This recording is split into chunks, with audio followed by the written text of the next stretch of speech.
Assalamualaikum warahmatullahi wabarakatuh. Selamat pagi anak-anak. Alhamdulillah hari ini kita bertemu lagi di pertemuan ke-7 dengan materi menganalisis isi, struktur, dan kebahasaan ceramah. Di pertemuan sebelumnya kita sudah membahas pengertian dari ceramah itu sendiri, yaitu penyampaian sebuah informasi secara lisan yang disampaikan kepada audiens halayak ramai. Ceramah sering disamakan dengan pidato, padahal keduanya mempunyai perbedaan. Kalau misalkan ceramah, isinya lebih menekankan kepada informasi, sedangkan pidato lebih menekankan kepada ajakan atau bujukan untuk melakukan sesuatu. Di sini Ibu tuliskan untuk lebih jelasnya. Ceramah berisi penyampaian informasi yang dapat memperluas pengetahuan, pemahaman, dan menambah wawasan kita tentang topik tertentu. Dan orang yang menyampaikan ceramah itu adalah orang yang kompeten di bidangnya. Jadi tidak bisa sembarang orang menyampaikan sebuah ceramah. Selanjutnya, struktur teks ceramah. Di sini meliputi 3 poin. Yang pertama, pengenalan isu. Di sini berupa deskripsi mengenai topik yang akan dibahas. Biasanya berisi pendefinisian, penentuan batas topik yang akan kita jelaskan, atau ilustrasi gambaran umum tentang apa yang akan kita sampaikan dalam ceramah. Yang kedua, rangkaian argumen. Berisi penyampaian pendapat disertai dengan fakta-fakta yang menjelaskan pengenalan isu di awal. Jadi di rangkaian argumen inilah isi dari ceramah kita. Kita sampaikan apapun di sini pendapat kita disertai dengan fakta yang meyakinkan pendengar bahwa apa yang kita sampaikan itu adalah benar, seperti itu. Yang ketiga, penutup, berupa penegasan kembali atas pernyataan-pernyataan sebelumnya di pengenalan isu dan di bagian isi. Penutup ini bisa kalian menyampaikan sebuah simpulan, sebuah penguatan, ataupun sebuah saran kepada audiens atau pendengar ceramah kalian. Selanjutnya, bagian 2, ciri-ciri kebahasaan teks ceramah. Di sini meliputi 8 poin ya. Yang pertama, menggunakan kata sapaan. Contohnya Bapak,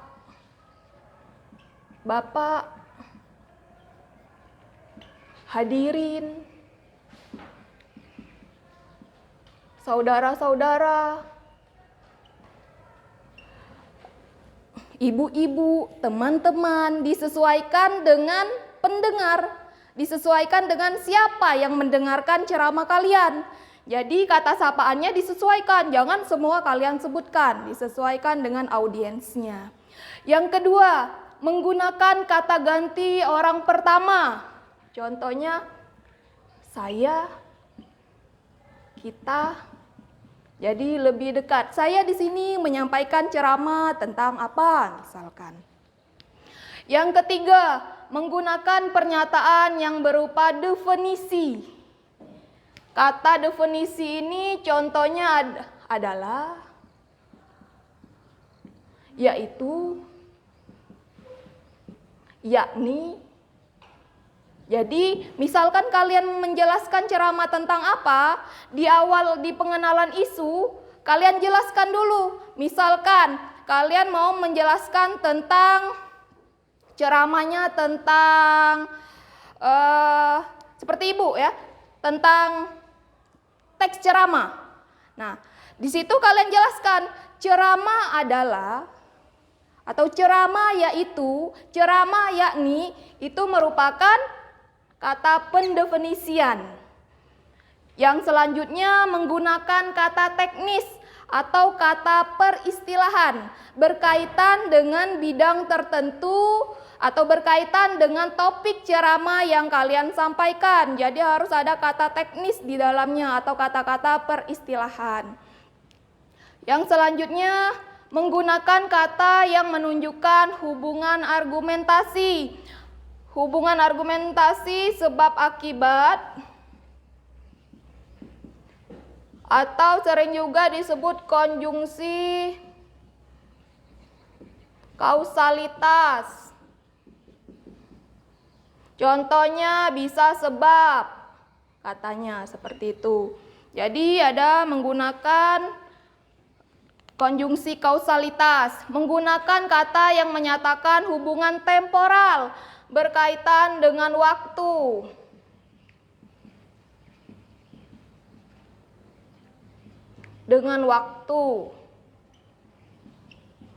Atau bisa disebut dengan konjungsi kronologis.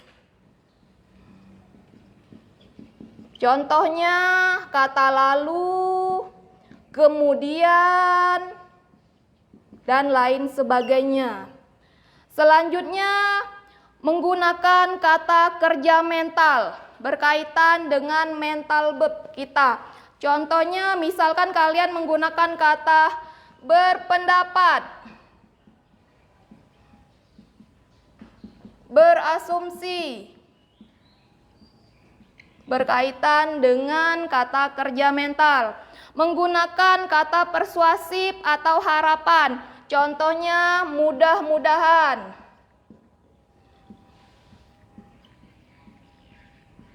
Jadi kalian itu mengharapkan atau harapan kalian itu menyampaikannya secara tidak langsung atau secara halus seperti itu nak ya.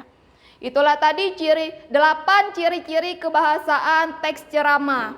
Selanjutnya, ketika kalian akan menyampaikan ceramah, kalian pasti menggunakan cara atau metode. Nah, di sini Ibu akan menjelaskan metode yang digunakan dalam ceramah. Yang biasanya digunakan ya, caranya ada 4 poin. Yang pertama, metode membaca naskah. Maksud dari metode membaca naskah di sini, kalian menyiapkan terlebih dahulu naskah atau teks ceramah berkaitan dengan topik apa yang ingin kalian sampaikan. Lalu kalian bacakan saja ketika kalian akan memulai ceramah, kalian bacakan dari awal sampai akhir. Seperti itu. Lalu yang kedua, metode menghafal. Metode menghafal di sini setelah teks ceramahnya ada, kalian hafalkan atau kalian pahami. Jadi ketika kalian tampil untuk berceramah, kalian tidak membawa teks ceramah itu sendiri, melainkan kalian menyampaikan apa yang sudah kalian pahami atau yang kalian hafalkan tersebut. Yang ketiga, metode serta-merta atau spontanitas. Di sini biasanya kalian tidak ada persiapan apapun, tapi kalian berada di suatu acara, kalian diminta oleh pembawa acara untuk menyampaikan kata. Nah, di sini biasanya dikemas dalam kata sambutan. Jadi spontanitas disesuaikan dengan acara apa yang kalian hadiri, seperti itu. Yang terakhir, metode ekstemporan. Metode ekstemporan ini gabungan dari 3 metode di atas. Metode membaca naskah, menghafal, serta merta. Diambil yang poin kelebihannya seperti itu. Diambil kelebihan-kelebihan dari ketiga metode, digabungkan menjadi satu. Biasanya metode ekstemporan ini digunakan oleh orang yang sudah berpengalaman. Jadi dia bisa memilah dan memilih yang mana yang dia gunakan seperti itu. Itu saja yang dapat Ibu sampaikan pada pertemuan kali ini.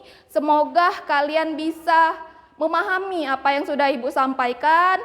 Jika ada pertanyaan, silakan dilanjutkan. Nanti boleh kalian melalui WA atau Google Classroom.